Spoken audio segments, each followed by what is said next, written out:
Yeah. And then so after that, we get back to racing, doing all right for a little bit, and then we have one of the stranger cautions for debris that I've seen in my time, at least. NASCAR hit a button. Yeah, right. And all right, now we're gonna drop the big Kyle old Walmart sign. Kyle Busch and Ross Chastain were too close to the front, so they had to hit the caution button. Right, we got to keep those. We got to keep those fans down in the dumps. We can't let them have a good season.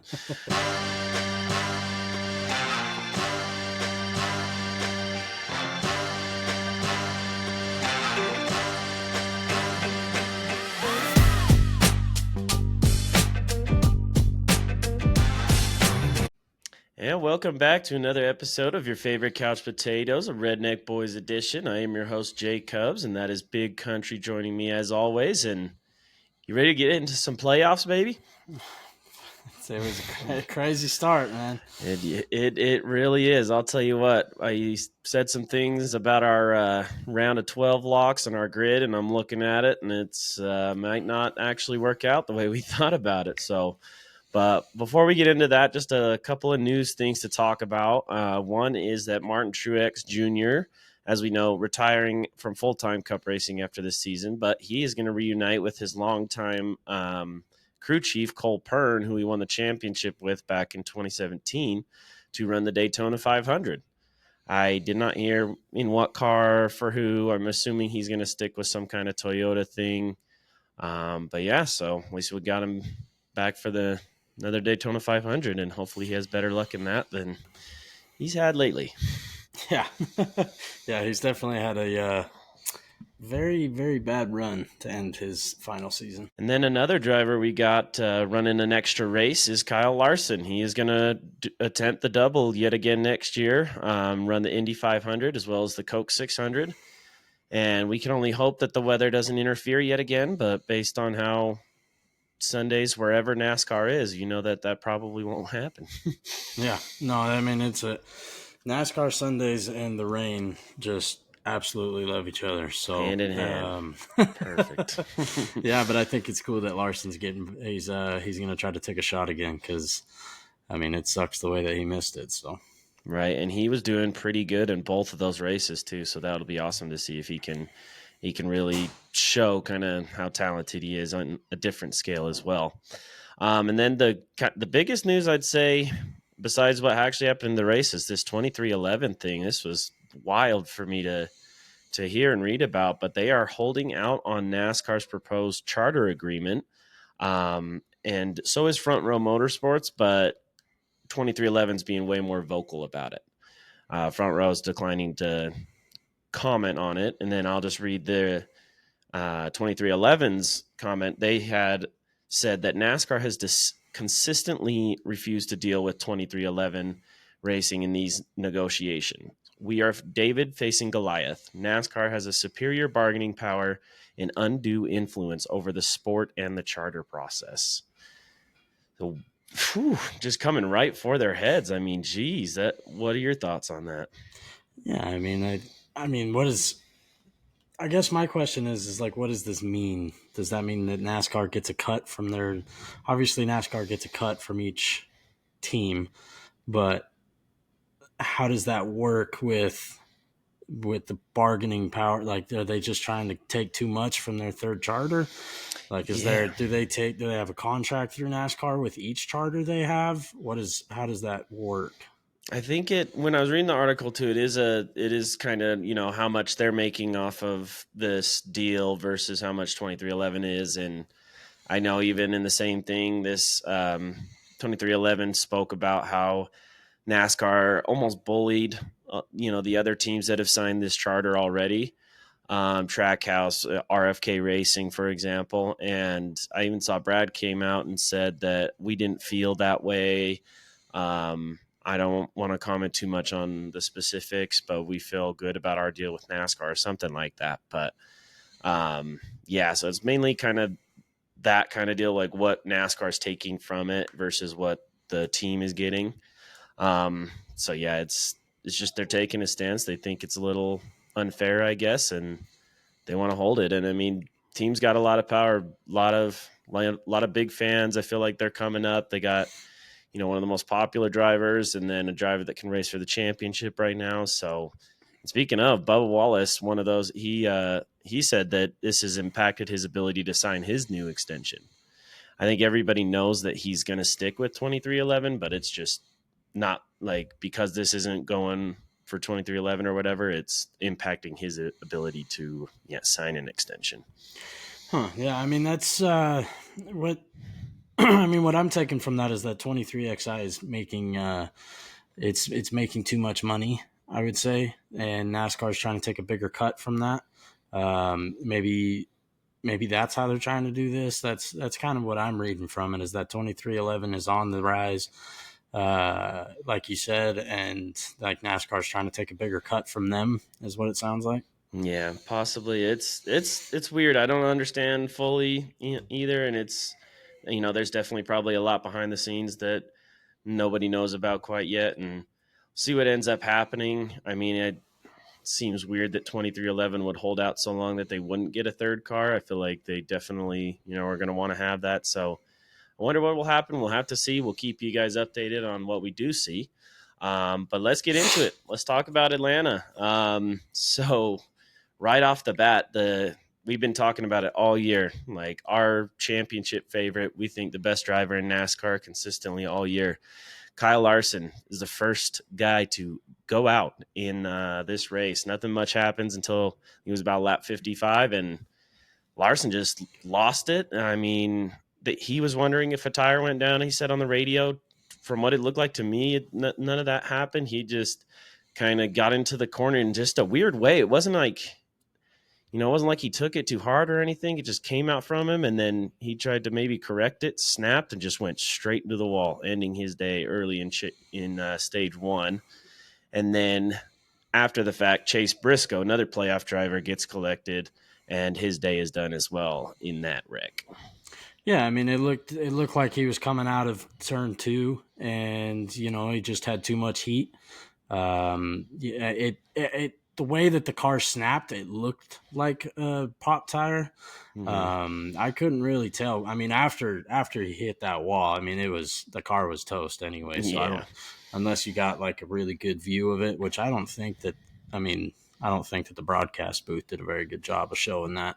Nope. Which when did they? Yeah, right? Are we surprised? But yeah, no, it definitely his car snapped and it looked weird. Maybe some mechanical failure with like a toe link or something like that Yeah. could have happened. But yeah, no, that was and it. Collecting Chase Briscoe too. You got two playoff drivers to start off the race in the first wreck. It's pretty tough to see. Pretty tough, yeah. And it shakes it up. And we'll get into it a little bit later, but going from top, he had I think he had the most playoff points, right? He had the most wins and stuff, and those quickly went away. It's crazy how that can happen in just one race. So good news is he's got two more races, tracks that he can definitely win at, but then again, that's because he can win at any track pretty much. He's Kyle Larson. So I wouldn't think that this will end him in round 16, but it's going to make each round going forward a little more difficult for him. He's not going to have that cushion anymore, so he can't afford a mistake like this. But then, other than that, we didn't really have much happening. Ryan Blaney ends up winning stage one, which kind of shows a little bit of a trend that we'll see going on later in this race. But we get into the stage two break, and nothing much happening again in this stage. A lot of drivers, what we saw is that a lot of these drivers, like we see a lot at these super speedways, is that we get into fuel saving mode. It's all about trying to take less pit stops and everything like that. So a lot of stage one and stage two is basically riding around, just making sure we can try to use the draft, stay off the throttle a little bit. We see that pace drop as we always talk about. So not much happening on the track. In pit road, we had a lot of kind of chaos. I don't know if it was just because of those fuel only stops or just because it's kind of a smaller pit road or whatever, but we had Tyler Reddick getting into Carson Hocevar, leaving his pit box, and then Christopher Bell getting a penalty for pitting outside of the pit box, things we don't normally see there in pit road. Yeah, no, I mean, and we'll get into it later on in the race too. But this what's going on in pit row it was all race long. I feel like, Yeah. um, just it seemed like extremely congested especially for a super speedway. Yeah, it definitely did. And then, so yeah, that's pretty much it. In stage two, Austin Cindric, another Penske driver, wins stage two. So those Fords definitely showing strength as they seem to have been doing all year at these super speedways. Then getting into stage three, obviously, this is where the meat of the intense stuff really starts to happen.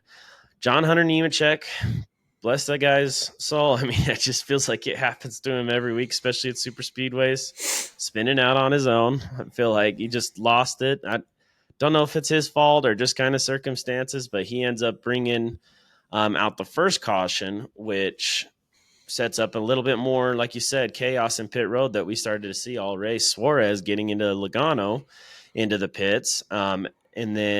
And all these they were small bumps and stuff, but it's enough to, ruin some Well, see, track position and and stuff that like that. one and that one trapped Suarez too. He was in the pit box way before Joey Logano was, because Joey Logano was going into his and Suarez was coming out. And Yeah. this created a traffic jam in pit row with 3 cars. And I mean, basically just ruined, at that point of the race, it kind of ruined Suarez positioning. Um, Yeah. so, yeah. It definitely made it a lot harder on him. And then we wouldn't be a NASCAR race without Corey LaJoy fucking things up, right? As we're used to, but this one probably a little bit less. At least he wasn't going, 180 miles an hour while he was doing it, just 50 or whatever it was. But he did just, I don't know, because I get that there was a lot of people running out of room. This one did not feel like there was, like, he didn't have enough room, but he's on the inside and he forces Chase Elliott, pushes him out, and then Ricky was already on the side of Elliott, and he goes into the grass, and just typical Corey LaJoy doing what Corey LaJoy does.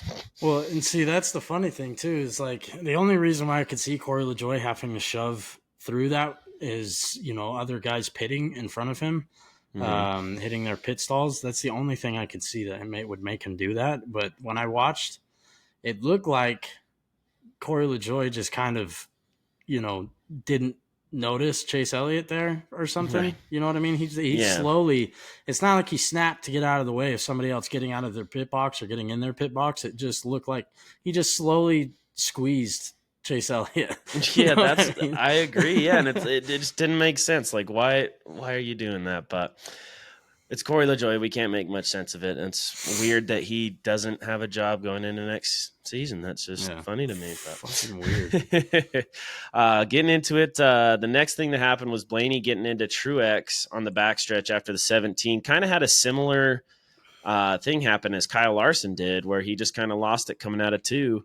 But the way that the cars were kind of positioned and the fact that Blaney was on the outside, he was able to kind of not have as big of a damage after that. But then, and Blaney just kind of spun a little bit, hit into Truex. It was pretty minor. So that wreck became or didn't become what it could have been. It could have been a very, very bad one that could have taken Blaney, Truex completely out of it. So glad that that didn't end up being too bad for those playoff drivers. Yeah, it's. I mean, like we were having wrecks all night with just. It seemed like it was just playoff drivers too, really. Right. And of course that's the first race of the playoffs. It's all playoff drivers just wrecking and sliding around the track. And yeah, I mean, but yeah, you're right. It was a close one. Could have been a huge one. Could have been the big one at Atlanta with super speedway on super speedway terms. You know what I mean? Yep. But everybody kind of straightened it out and seemed, somewhat bad Right. or good. Yeah. And then, so after that, we get back to racing, doing all right for a little bit. And then we have one of the stranger cautions for debris that I've seen in my time, at least. NASCAR hit a button. Yeah, right. And all right, now we're going to drop the big Kyle old Walmart sign. Kyle Busch and Ross Chastain were too close to the front, so they had to hit the caution button. Right, we got to keep those. We got to keep those fans down in the dumps. We can't let them have a good season. Oh man, but yep. So that sets up with a caution with about 5 to go. Which at a super speedway, we're gonna have something, and of course we do. Noah Gragson gets collected by the 21 car, bringing out the caution to set up the overtime finish, which, as you mentioned, set up Penske versus Trackhouse front row. So you had Chastain or Suarez ahead of Chastain, and then Logano ahead of Blaney. And it was some pretty good racing until it seemed like that outside lane kind of lost their groove for a little bit, allowed that inside lane to kind of hold strong for a while. And then they're coming down to the wire. Logano's out front. He's got a big enough lead to where the positions, which pisses me off because he was in Kyle Busch's position, except it just kind of worked out that he was at both lines, didn't have quite the run that he was able to block it. And good old Joey Logano gets the win and already seals his ticket to the round of 12. And boy, we're looking, I don't know. I know that there's a lot of playoffs to go, but I feel like we're looking at a different Joey Logano. And man, there's this trend. He's made the championship 4 every even year since it was introduced. So I don't know. What are you thinking about that? What do you think about the end of the race?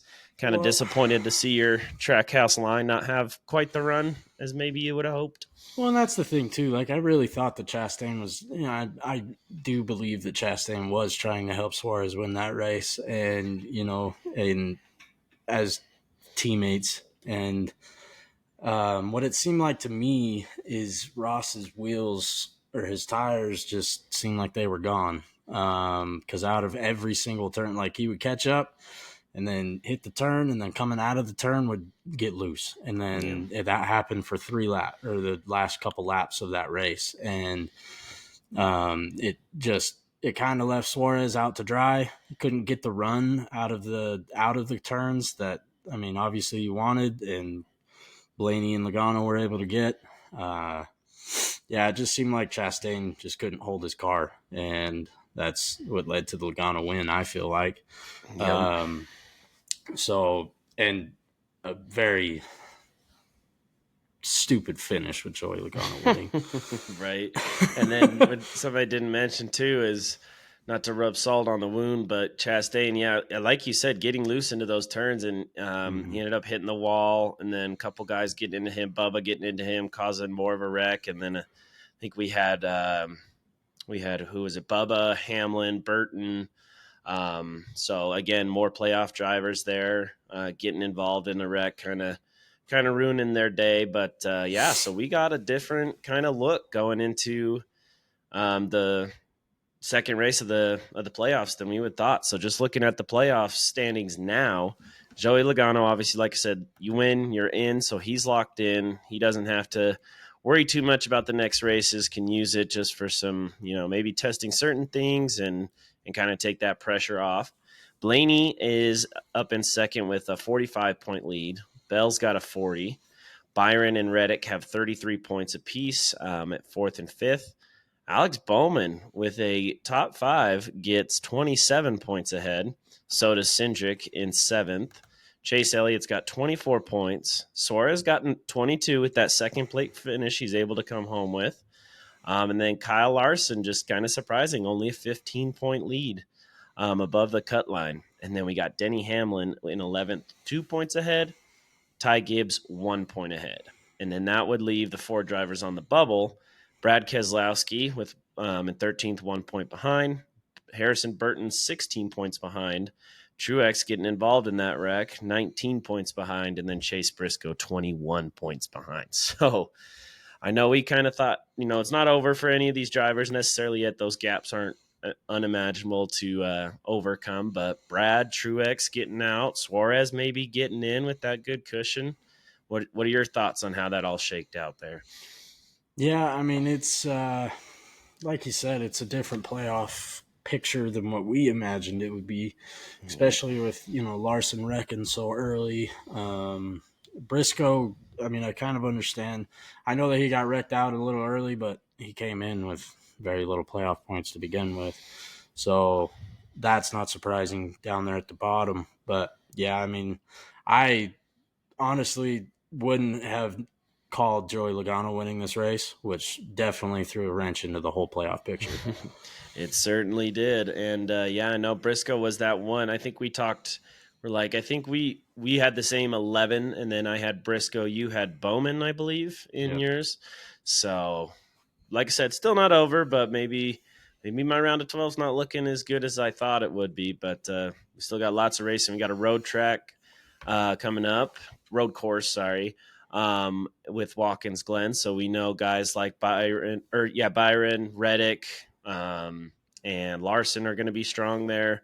Seem to like the Fords aren't as good, so good for Joey Logano. We know he's not a very strong road course racer, so very huge for him to get that win out of the way and kind of not have to worry about Watkins Glen.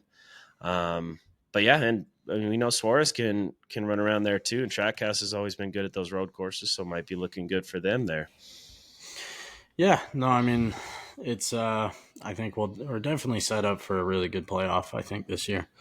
You know, but speaking of some pick 'em or some playoff implications here, Yes, sir. we're technically in our playoffs right now for our pick'ems. Yep. That's how I look at it right now.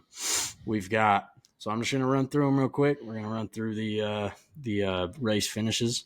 So we've got Kyle coming in with an average finish of 13.33. Thank you, Kyle Busch. Another top 10.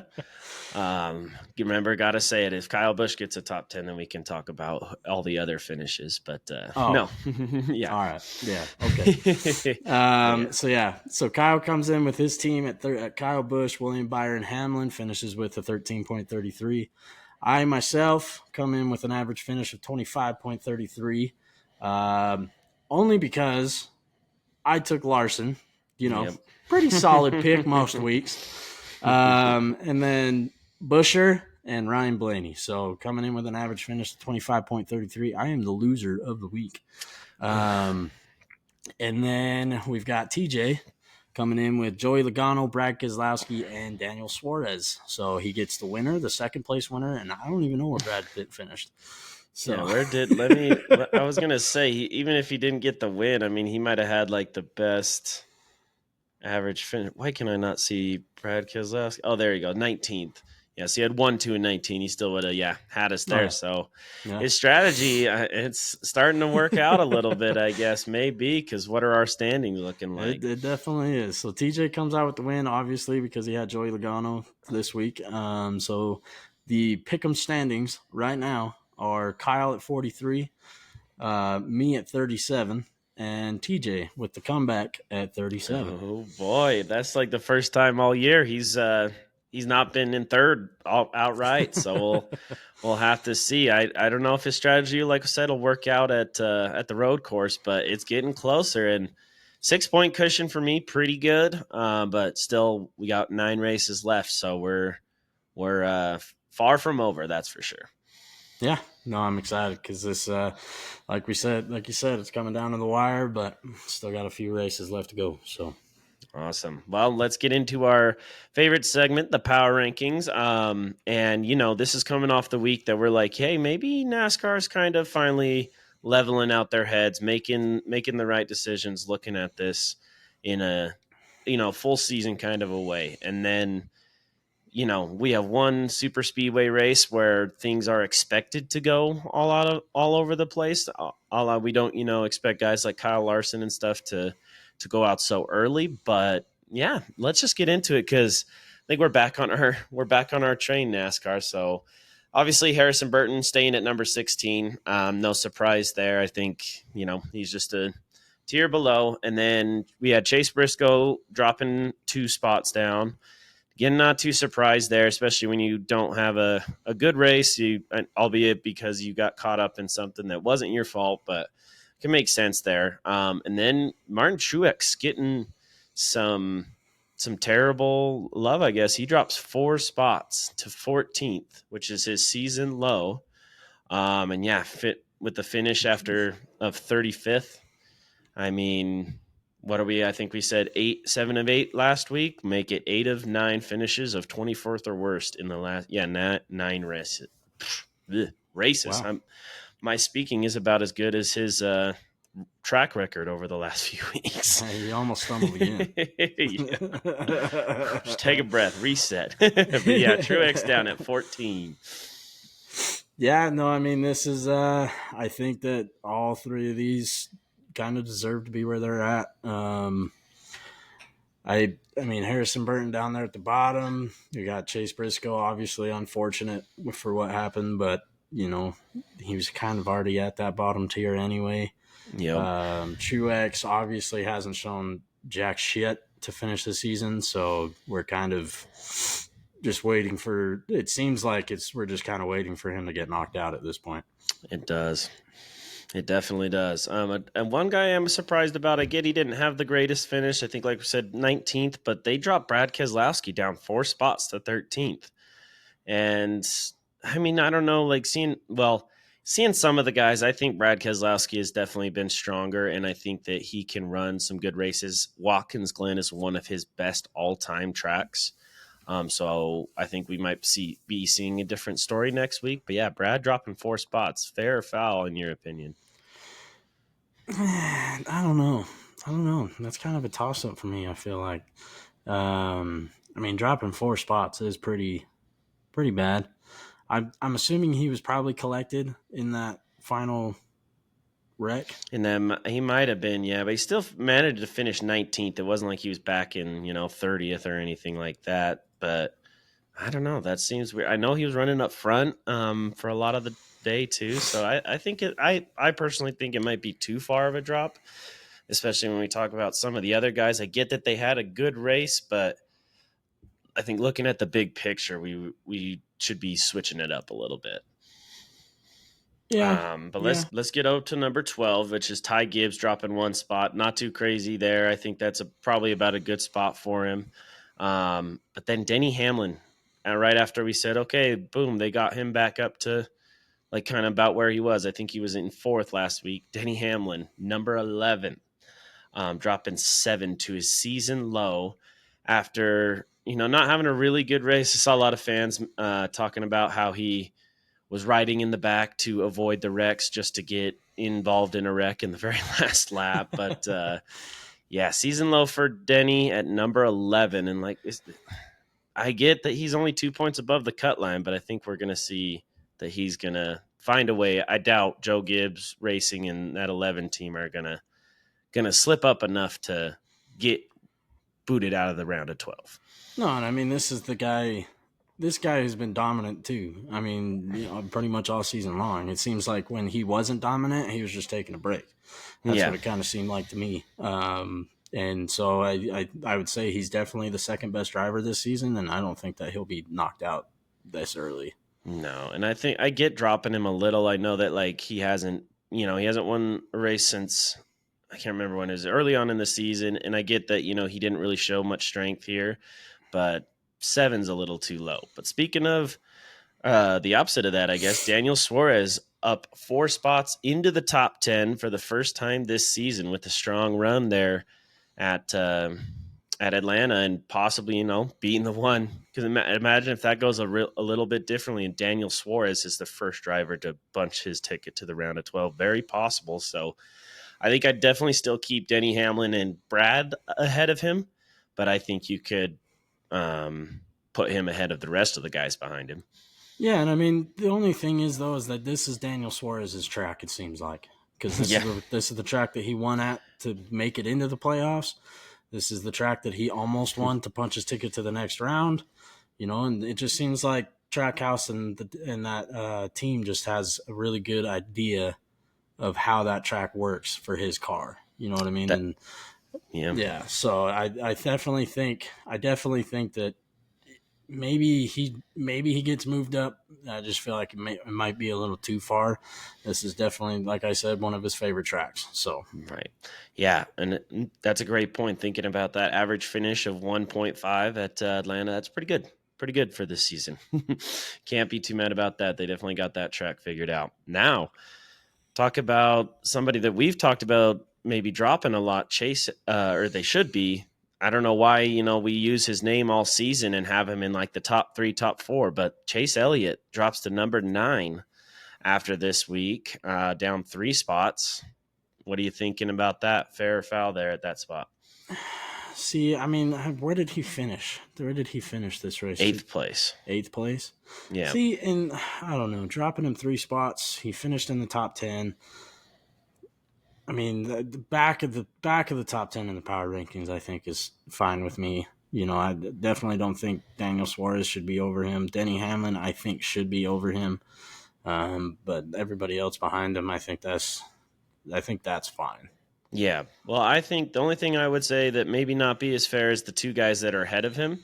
Now, I know that they had really good races as well. Cindric being one who jumped 7 spots up with a top 10 finish and a stage 2 win. So he definitely had a strong race. But up to 8th for Austin Cindric. Now, I get, like I said, it was a good race for Penske overall and that 2 team.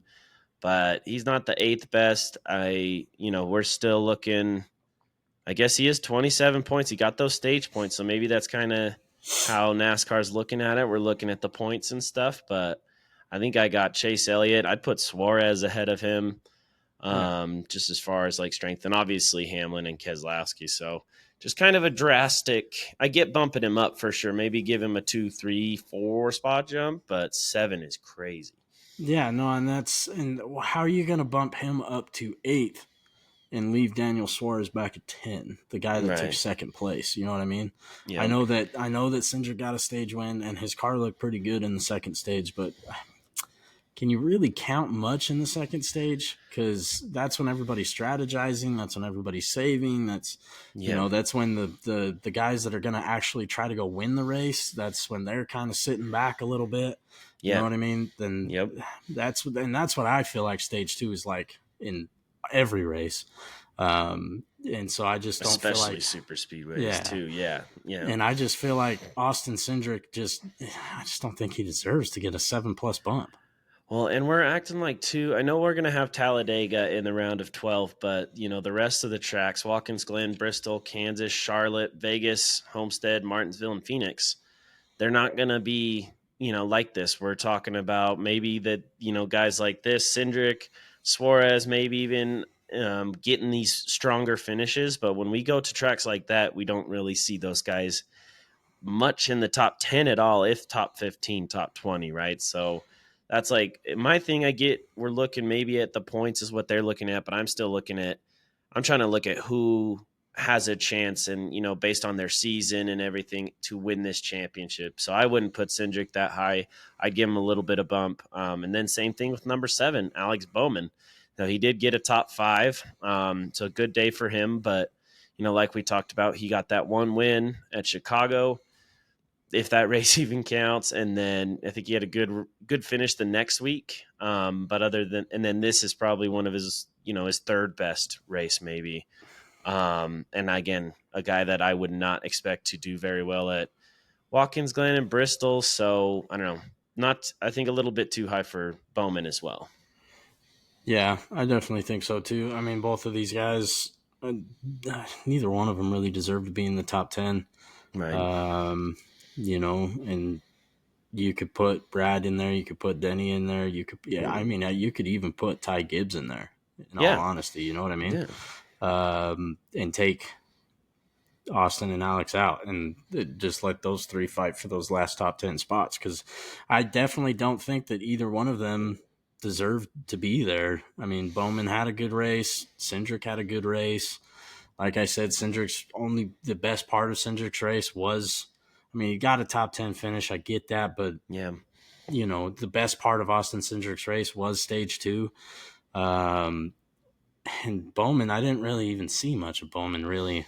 Yeah, That race. not too much, but able to get, good stage points. And maybe that's what they're trying to look at, is looking at the points, because, these guys that we're talking about do have better, points cushions than Denny Hamlin, Kyle Larson, Ty Gibbs, which is crazy, and I think that's what makes this NASCAR playoff system a little exciting, but we all know that Alex Bowman, Austin Cindric, Daniel Suarez are not as strong as Kyle Larson, Denny Hamlin, and I'd even say Ty Gibbs. Ty Gibbs not quite in the same category, but the points work out, and we start off with a track like Atlanta, and things are going to go crazy. See, So and Ty I don't Gibbs think had it's a the really same. good race too. Ty Gibbs had a really good race. He was up there in the front for most of stage two, right? Yeah, Stage two, most of stage one. He was kind of getting his way up there at the end of stage one. I think I feel like Ty Gibbs had a stronger race than Cindric and Bowman. yeah. I definitely Cindric is kind of up there. Bowman, I don't know. Ty Gibbs, he didn't get the finish, but yeah, had a strong race. I definitely get what you're saying. So at least let's get into the top six, and I get Byron. So Byron's at sixth, one spot up. He got another top 10, finishing ninth, and he was definitely up there for a lot of the first couple of stages. So I don't mind this spot for him too much. I think that this is kind of where he's been, and then we've kind of talked about. You think that he's still, been a top three driver. Now we are getting into the playoffs, so we're looking at it a little differently. Do you find six to be a good spot for him, or still a little low in this Well, situation? I feel like it should be a top. I mean, maybe not top three, but top four, top five is I think where I've been really putting Byron, especially towards the end of the season when you started getting the 2-win, 3-win drivers, Right. and Kyle Larson with 4. You know what I mean? Yep. I, Byron sitting there at 6. I I feel like is fine at this point in the season. Mm-hmm. I mean, there is a guy up here in the top 5 that I don't feel deserves to be up there in the top 5. Maybe, switch Byron and this guy out. You know what I mean? Mm-hmm. And you can go into the top 5 Yeah. because I was gonna say, I wonder if it's this guy you mean. I don't think so, but season low for him, fifth place, Kyle Larson at 5 in our power rankings, and that's the thing is I get that he finished second to last, and it wasn't a good race for him. But what was he racing third when it happened? And who knows if that crazy freak accident doesn't happen? But yeah, let's drop our alt like the regular season total winner just down 4 spots because he had a crazy bad luck thing happen when he very well still, even with only a 15-point bubble to go into round 12, could win the championship. yeah, and see that's the thing too. I mean, and I'm not talking about this guy. There's I still a didn't guy think you above were. him. There's still a guy above him. You know what I mean? it wasn't Kyle. You didn't think Kyle Larson should have dropped out of As the. much as I hate the golden boy of NASCAR, it's not this guy I'm talking about. But I don't think that he deserves to fall that far. I mean, this is what I said the last time we went through these power rankings. The NASCAR power rankings just reset. Yep. They're only looking at the playoffs now. They're not looking at the season anymore. And that's where I feel like all these changes, these big changes have happened is because of, the points that have happened, the guys that got these, like Cindric and Suarez, they Mm-hmm. got these huge point boosts and now they jump 7 spots, 4 spots. You know what I mean? It's a complete reset. Off of what the regular season should have showed. Yeah. Well, and I almost wonder too if we're looking at it is I guess maybe having a track like Atlanta to start kind of maybe is a good spot, but maybe it's not. Maybe having more of our like mile and a half, our typical tracks to start the first round might be show us a little bit more of who's really looking strong. I wouldn't want to take tracks like Talladega or Atlanta out because they provide a lot of excitement, chances for guys that might not have great chances typically, but then that's why I feel like when you look at the round of 8 schedule where you got Vegas, Homestead, Martinsville, those are all tracks where they're similar, different. Obviously, Martinsville way different with the short track, but more NASCAR like, or I guess tracks where we do see The the more talented. talented drivers. Yes, show who's going to be. That's what I'm saying. If guys like Cindric, Bowman, and Suarez found themselves in the round of 8, they're I would not feel good about their chances to get into the championship four. Whereas you get Hamlin in the round of 8, Gibbs in the round of 8, even Truex, if he just didn't have all this bad luck, like you could see those guys pulling off good races, wins, and making it in. Yeah, and I completely agree.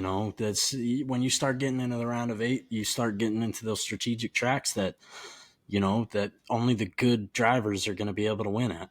Yep. You don't have this luck of the draw type thing like with Atlanta, where all of a sudden, obviously, if this happened at any other track with Kyle Larson, it's the same thing with Kyle Larson. It's not like getting collected like Yeah. Chase Briscoe or Denny Hamlin or any of these other drivers that got collected in the big ones at a super speedway. You know what I Right. mean? It's not the luck of the draw.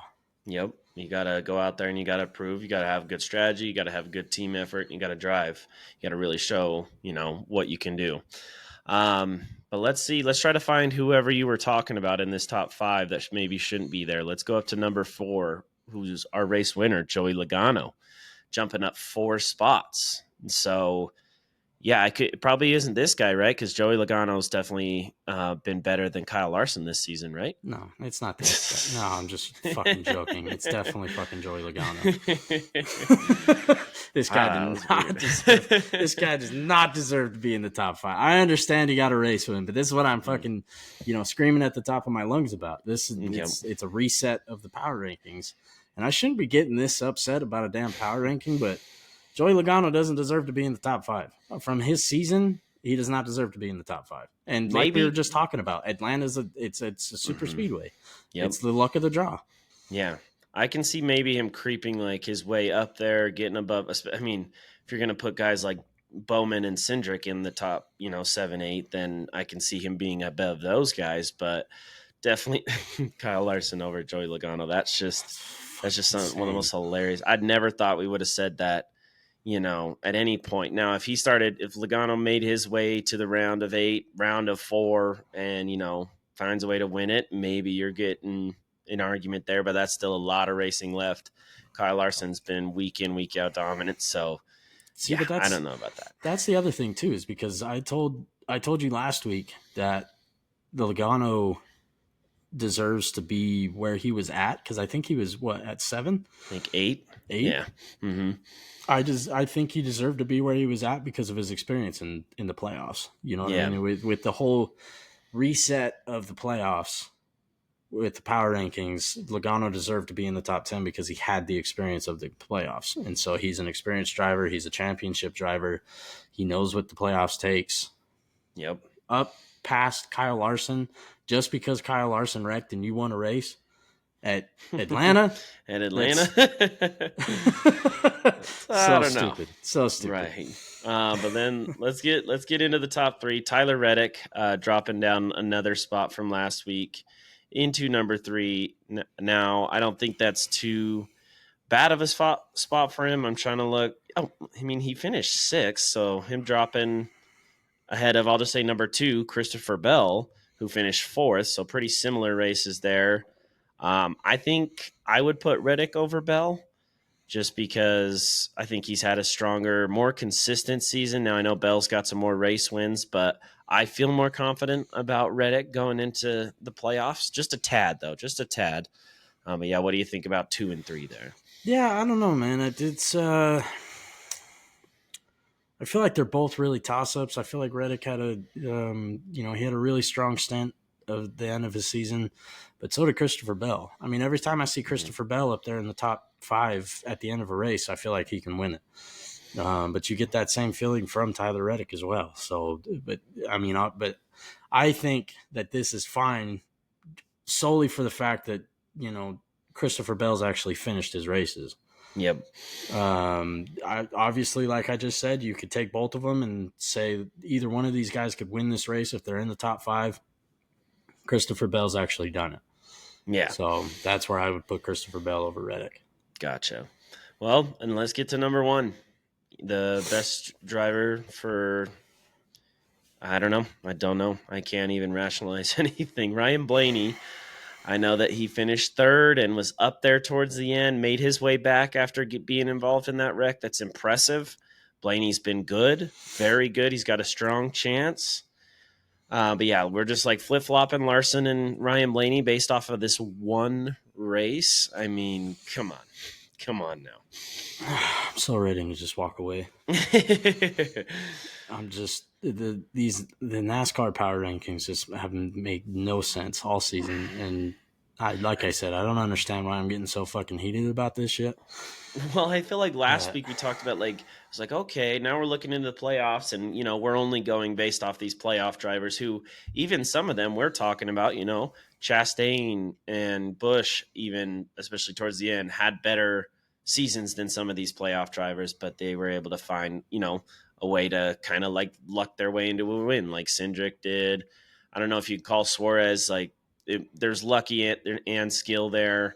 I'm not trying to like disparage anybody too much, but we're just throwing out the entire season, dropping Larson 4 spots, giving Blaney 4 spots for one race that I can go just totally different. You're looking at the same thing, Kyle Busch, his if the lines get pushed a little bit differently at Daytona, he's in, and it's just a whole different thing. So come on there. But luckily for you, but for you, it seems like especially because I know you're getting so mad. Well, hopefully you don't get as mad about mine. I think there'll be a little bit. You might have some to say, but let's keep probably. Kyle Larson at number one. That's where he belongs. I know he had a terrible week, but we could be talking at this same time next week when he's the race winner at Watkins Glen and NASCAR puts him back up to one because he's a 5-time winner locked into the next round. Like you don't just bump up that bike that way. So I'm going to go Larson at one. Like I said, we talked about, I think Reddick has been a little bit stronger. So I'm going to have him at 2. I'm going to bump Christopher Bell up 1 to 3.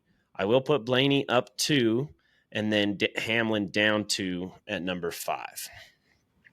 Yeah, no, I mean, Larson deserves to be one. Got nothing to say about that anymore. I explained myself with Reddick and Bell. I Yeah. feel like you could. It's a toss up between both of them, but I feel like Bell's finished his races. So I'd switch. I'd switch both of those two, and then Ryan Blaney at 4. I can understand Denny Hamlin. I feel like you could switch with Ryan Blaney.